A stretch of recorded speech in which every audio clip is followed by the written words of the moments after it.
शिव कथा कर रही है, भगवान शंकर का चरित्र कर रही है, शिव महापुराण की कथा कर रही है, शिव तत्व कह रहा है। तुम कुछ और मांग लो, तुम जो मांगोगे हम वो दे देंगे, पर मृत्यु सत्य है, मृत्यु अटल है और मृत्यु तो होगी, ये निश्चित है, उसको कोई टाल नहीं सकता, आएगी।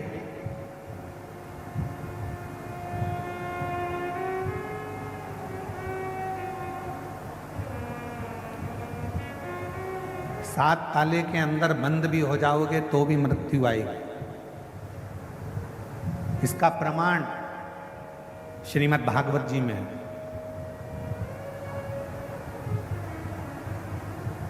सुखदेव जी महाराज ने राजा परीक्षित को 7 दिवसीय श्रीमद् भागवत कथा श्रवण कराई, बट वृक्ष की छांव, बड़ के पेड़ की छांव।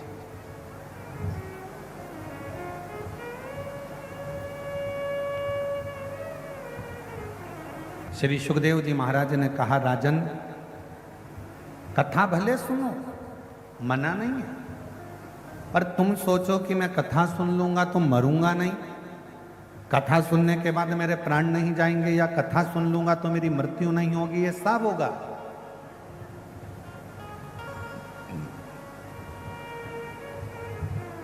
और मेरी जितनी जीजियां बैठी हैं, जितने मेरे जीजा बैठे हैं, जितनी मेरी बेटियां बैठी हैं, जितने मेरे बेटा बैठे हैं, जितनी मेरी माताएं बैठी हैं, अपने अंदर एक बात उतार लेना, कोई तुमसे कहे कि तुम्हारे ऊपर दुख नहीं आने दूंगा, समझ लेना पक्का झूठ बोल रहा, पक्का झूठ बोल रहा है।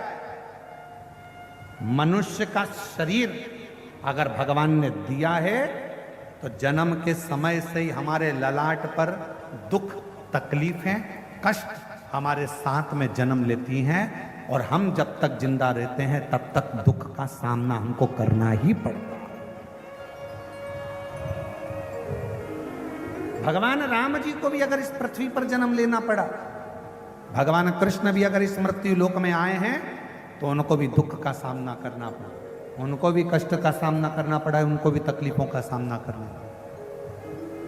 मेरी जीजियों, कोई ये मत सोचना कि हमें दुख नहीं आएगा, हमने शिव महापुराण की कथा सुनी है, दुख आएगा, तकलीफ आएगी, क्योंकि ये माँ के गर्भ से जब हम जन्म लेते हैं तो हमारे पूर्व का कर्म हमारे साथ चलता है। पर इतना याद रखना, दुख जैसे हमारे साथ चल रहा है, हम जैसे जैसे मंदिर जाना चालू करते हैं, जैसे जैसे हम भगवान की कथा में जाना चालू करते हैं, जैसे जैसे हम शिव जी को 1 लोटा जल चढ़ाना प्रारंभ करते हैं, वैसे वैसे हमारा पूर्व का दुख कटता चले जाता है और अच्छा समय हमारा आना प्रारंभ हो जाता है। अच्छा समय आना प्रारंभ, हमारा दुख कटता है, अच्छा समय आता चलता है। आप जितना जितना भजन करेंगे, जितना जितना स्मरण करेंगे, जितना जितना मंत्र जाप करेंगे, जितना जितना नाम जाप करेंगे, जितना जितना कीर्तन करेंगे, दुख को दूर हटाते चले, दुख दूर होता चले।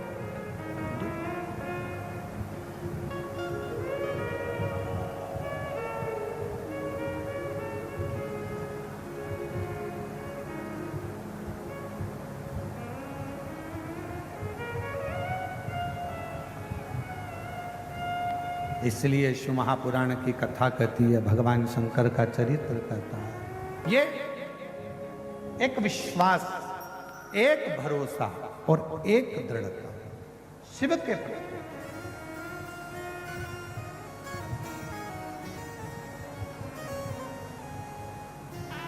दया करना मैं तेरे मेरे बाबा, दया करना मैं तेरे भरोसे हूँ, ना घर के भरोसे हूँ,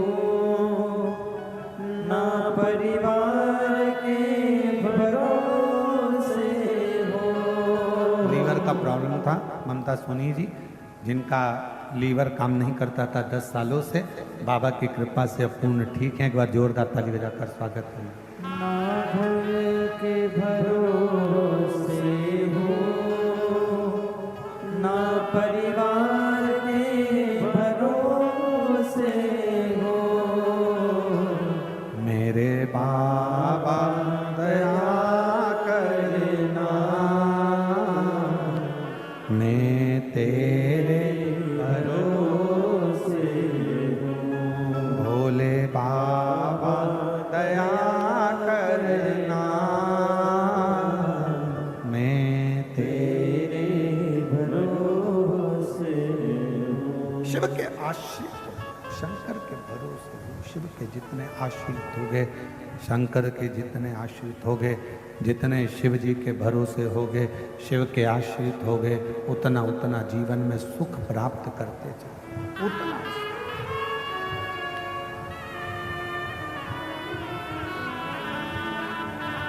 शंभु शंभु है, शंकर शंकर है, ओगड़दानी है, त्रिकालदर्शी त्रिकालदर्शी। अंधकासुर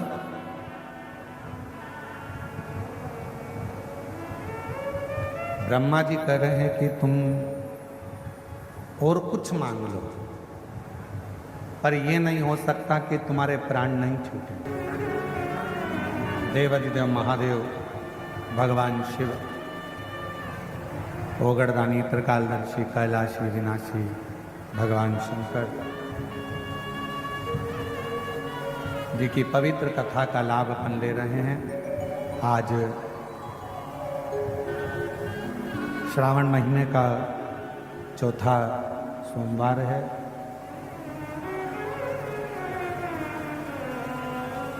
आज कथा का छठा दिवस भी है, जिसको हम भाषा में शिवरात्रि कहते हैं, जिसको शिवरात्रि कहते हैं। ये बंद है बक्से तुम्हारे चारों।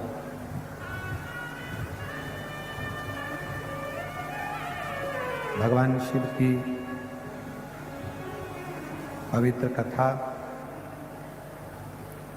और सुंदर ये श्रावण का पवित्र अवसर, शिवरात्रि की पवित्र कथा का लाभ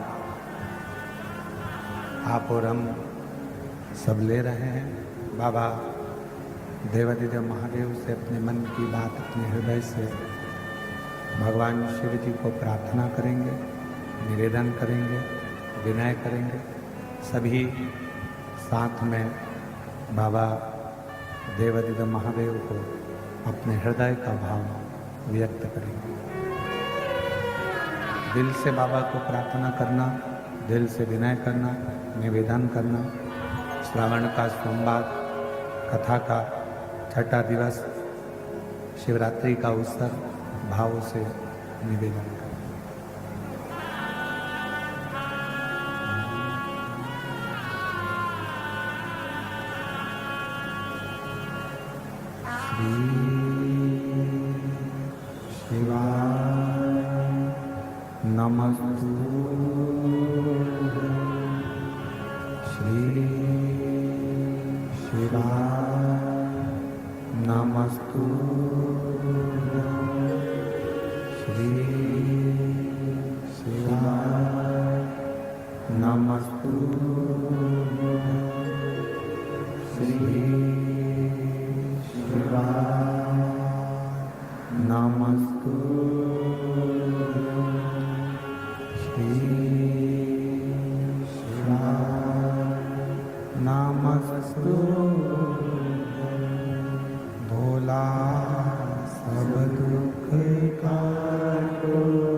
ओ भोला सब दुख का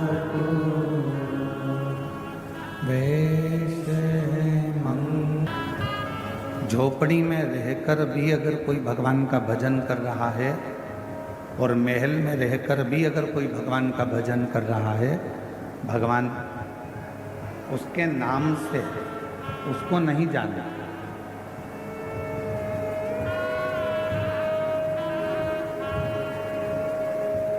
एक कमलेश नाम का हजारों लोग होंगे,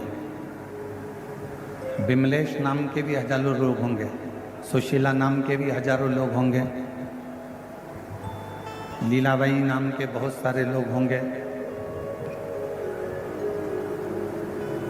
हो सकता है लीलाबाई साहू या लीलाबाई शर्मा, बिमलाबाई, ओझा, एक नाम के ढेर सारे हो सकते हैं। ओझा भी बहुत हो सकते हैं, साहू भी बहुत हो सकते हैं, शर्मा भी बहुत हो सकते हैं, मिश्रा भी बहुत हो सकते हैं। मेरे पति को मोक्ष कैसे मिल जाएगा?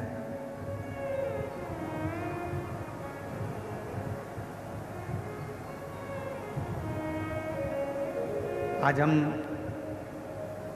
सुबह जब लिंग पुराण की कथा पढ़ रहे थे तो उसमें एक बड़ी सुंदर बात मिली, और हो सकता है कि वो अब यहाँ कथा से जाने के बाद हम प्रयास करेंगे कि लिंग पुराण की पुस्तक को खोलकर, पुराण को खोलकर एक एक लाइन पर अपनी उंगली चलाते हुए उस बात को आपको भी पढ़ने के लिए हमारे सोशल मीडिया से, हमारे यूट्यूब, फेसबुक पर हम उसको डलवाएंगे। आप पढ़ना, और हम प्रयास करेंगे कि आज ही वो जो हमने पढ़ा है लिंग पुराण में कि किसी ने गलत भोजन कर लिया, किसी ने गलत कर्म कर लिया, किसी ने गलत कार्य कर लिया, गलत भोजन कर लिया, गलत विचार आ गए, गलत सोच आ गई, गलत दृष्टि आ गई, गलत भाव प्रकट हो गया। उसके बाद भी शिव जी को चढ़ाया गया जल, उसके बाद भी भगवान शंकर को चढ़ाया गया जल उसको फल प्रदान कर देता है। शिव जी को चढ़ाया गया जल उसको फल दे रहा है। आज यहाँ से जाने के बाद उस लिंग पुराण का वो चरित्र, लिंग पुराण का वो चरित्र आपको श्रवण करेंगे, पढ़ेंगे। आप भी पढ़ना, हम भी पढ़ेंगे साथ, और हम उसको यूट्यूब पे डालेंगे। आप उसको पढ़ना आज सोमवारी के दिन। आज सावन महीने का विराम का सोमवार है। आज के दिन लिंग पुराण का वो चरित्र आप भी पढ़ेंगे कि कितना सुंदर वर्णन किया। स्वयं चंचुला देवी कह रही हैं तुमरुका जी से कि मेरे पति ने ना कभी दान करा, ना कभी पुण्य करा, ना कभी सत्कर्म करा, ना कभी भजन किया, ना आप कह रहे हो कि मोक्ष मिल जाएगा। ऐसे कैसे मिल जाएगा?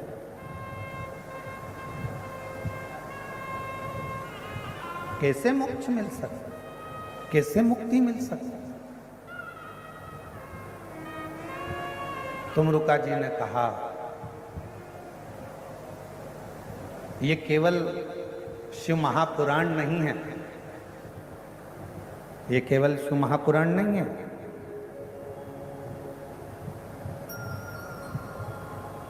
तुमरुका जी कह रहे हैं चंचुला देवी ये केवल शिव महापुराण की कथा नहीं है। चंचुला, इस शिव महापुराण के माध्यम से शंकर भगवान की वाणी हमारे श्रवण के द्वारा हमारे हृदय तक पहुंचती है, और हमारे हृदय में, क्योंकि ये पाप कैसे होता है, हाथ से, इंद्रियों से ये पाप कर्म होता रहता है। ये शरीर के द्वारा, इंद्रियों के द्वारा होता है। और इस इंद्रियों को शुद्ध कौन कर सकता है? तो कहा ये आत्मा कर सकता है। अब इंद्रियों को शुद्ध जब आत्मा कर सकती है, इंद्रियों को शुद्ध आत्मा कर सकती है, तो सबसे पहले शिव महापुराण की कथा करती क्या है?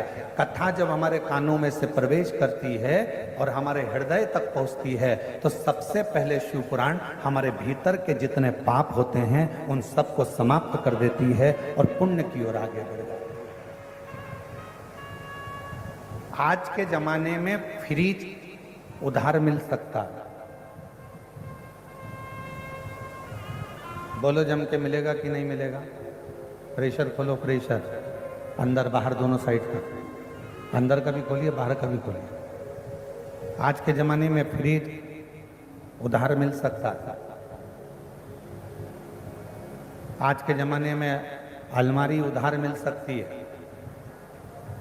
आज के जमाने में गोल्ड भी, बोलो बोलो जम के, उधार मिल सकता है। आज के जमाने में मकान भी उधार मिल सकता है। आज के ज़माने में गाड़ी भी उधार मिल सकती है।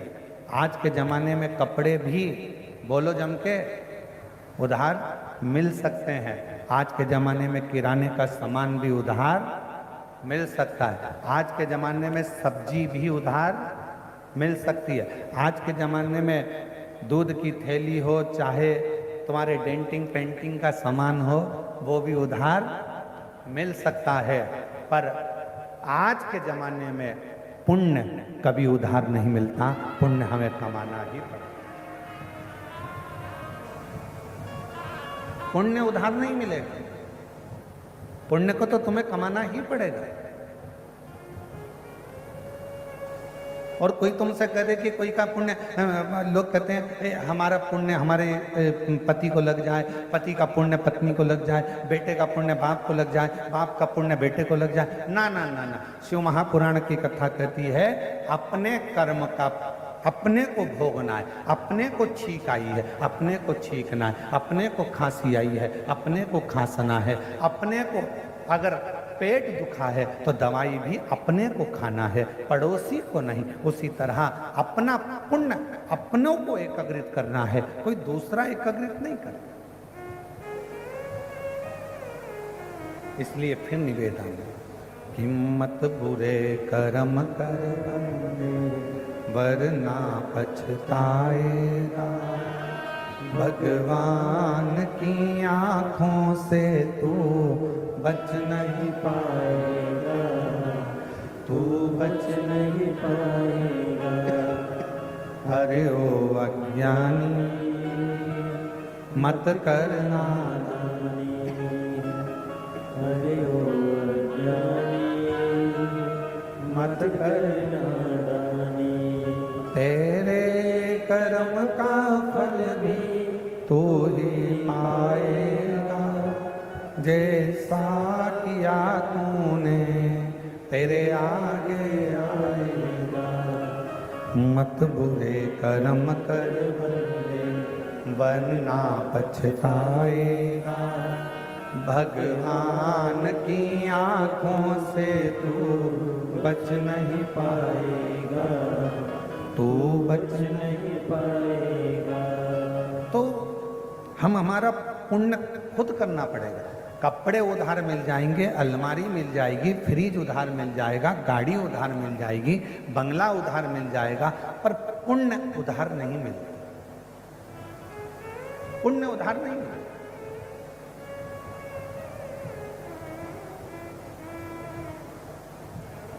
तो माता जी ने लिखा अपने पत्र में कि शिव पुराण में ऐसा क्या है जो दुनिया के लोगों का काम हो रहा है कथा सुनने से। शिव को एक लोटा जल चढ़ाने से लोगों का काम हो रहा है, कथा सुनने से लोगों का काम हो रहा है।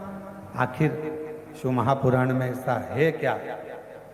मेरा बहन जी से निवेदन है, शिव पुराण सबसे पहला काम करती है अंदर के, श्रवण करते ही भीतर के पापों को धो दे। अच्छा, एक प्रश्न करें, आपसे उत्तर दीजिएगा। ए मेरी भिलाई की जीजियों और जीजाओं, बेटियों बेटाओं, सब उत्तर दें।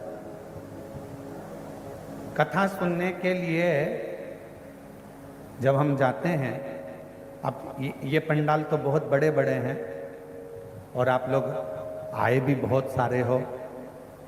कल हमको वो बता रहे थे पुलिस अधीक्षक आदि कि गुरुजी इतना शिव भक्त कथा सुनने के लिए आया है कि ये 5 पंडाल जैसे भरे पड़े हैं ना, इसमें के 15 पंडाल और लगा दिए जाएं और बाहर की पब्लिक को उसमें कर दिया जाए तो भी पंडाल भरे की भरे ही रहे, इतना भर।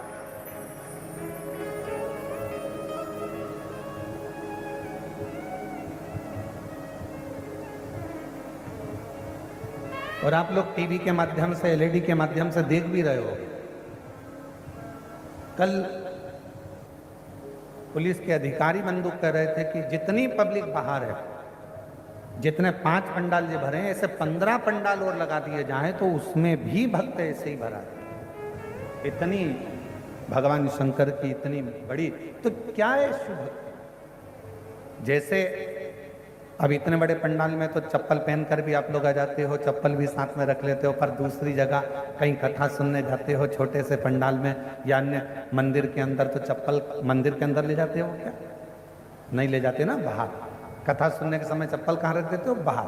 तो जैसे शिव महापुराण की कथा कर रही है कि हमारी चप्पल जैसे बाहर ले जाती है, उसी तरह जब हम शिव महापुराण की कथा को श्रवण करने के लिए जाते हैं, बैठते हैं, तो हमारे भीतर का जो पाप है वो एक क्षण में निकल कर बाहर हो जाता है और पुण्य अंदर समाहित होता है।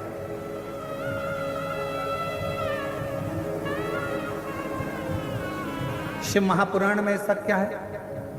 तो कहा ये अंदर के पाप को धोती है।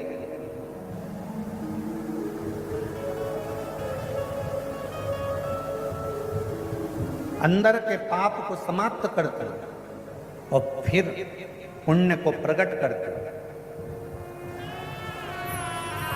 एक पत्र है,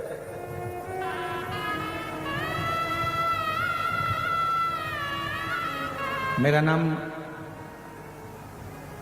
पिया जाना, मैं भिलाई के बापू नगर खुर्सी पार में रहती हूँ। कहीं बैठी हो आप ही हैं?